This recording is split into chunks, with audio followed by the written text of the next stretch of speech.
There are 7.2 billion of us. More than 80% of us can read and write. We prefer to live in cities rather than the countryside. But almost 800 million of us do not have access to clean water. Rich countries are the world's top carbon emitters.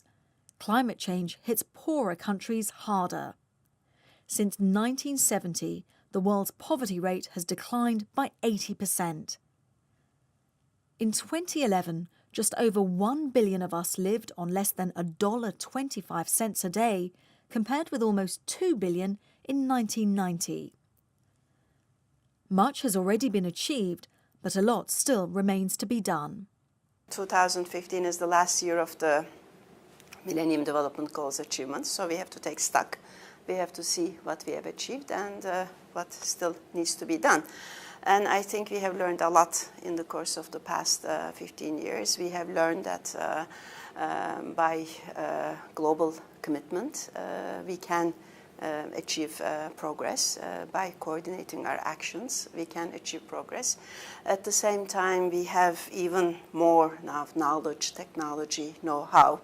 So all of these things will be integrated into the post-2015 framework, and the Sustainable Development Goals that will be agreed upon in the special summit in September at the UN are going to be determining, in fact, for our future more so than before. 2015 is a very important year in terms of development because we have all the UN processes, we have the Sustainable Development Goals, the conference in New York in September, we have the COP21 to fight climate change in Paris in December, we have a conference on financing for development at Addis Ababa in July, so it's a very important, heavy year in terms of development. So the European Year of Development is using all these elements to try to raise awareness in European citizens and beyond Europe as well of the importance of development. Since 2009, we've been asking the world's great minds what they think about our future. This series of nearly 60 lectures has been a fantastic opportunity to discuss and learn about human rights, climate change, aid effectiveness, Europe-Africa relations, and Millennium Development Goals. The Kapuscinski Development Lectures are organised by the European Commission, the United Nations Development Programme, partner universities, and development think tanks. So far, 12,000 people have taken part. The lecture's patron, Ryszard Kapuscinski, was a Polish writer. He studied developing countries in Africa, Asia and South America for more than 30 years. He was always focused on people and their human development. Ryszard Kapuscinski once said, and I will quote, "The biggest contradiction in a growing world is that while experiencing a period of development and progress, the latter yields inequality. The greater the progress, the wider the inequality." End of quote. This is a matter of fact observation, but I would say we can and we must do better. In moving forward in this already challenging 21st century, I hold the position that we need to redefine what progress is. Progress is that progress where we measure how well we promote inclusion and reduce inequalities.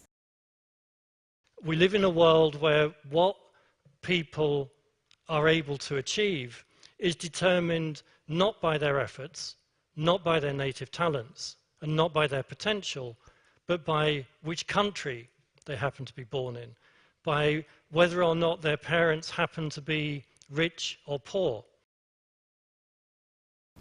The business as usual trajectory on which we have been operating has done some very important things for human well-being, especially reducing extreme poverty. We have reached a period in the world where traditional patterns of economic development will no longer suffice, and where we need new and holistic approaches to development that are far more resonant with the real challenges that humanity faces.